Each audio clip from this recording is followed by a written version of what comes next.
One menu for the day is ginataang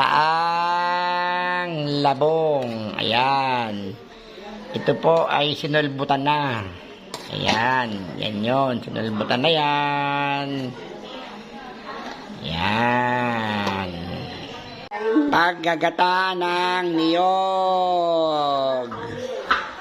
Ayan ang unang gagawin. Paggagata ng niyog.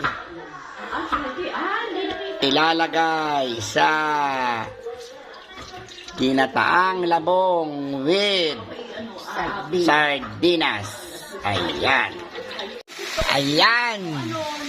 Igigisa ang sibuyas bawang.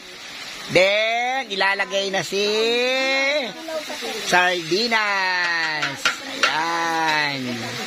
Ay, nalaglag pa. Ayan. Ayan. Ayan. Ayan. Ayan. Ayan. Ayan. Ang ating. Ilalagay naman na ang labong. Labong na yan. Ayan.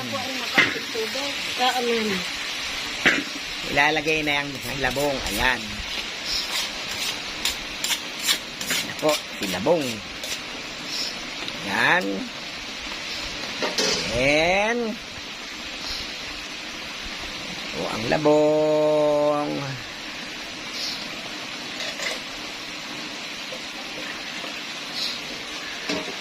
Ayan, si labong. Ayan, halo. Halo, halo. Haluin ang haluin. Haluin ang haluin.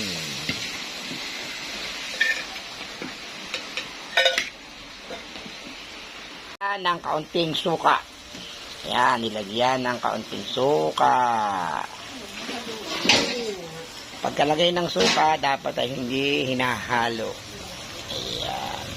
O, yung palapot. Yung kanina, yung pangalawang gata, ngayon naman ay palapot. Ayan. Ang palapot na gata. Ayan. Ayan, ayan, ayan, ayan, ayan.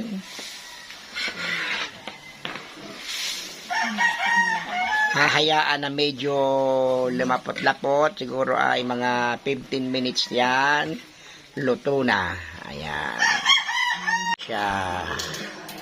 Yan po ang ating ginataang labong with sardinas. Yummy, yummy. Tikman natin ng maibigan. Let's go!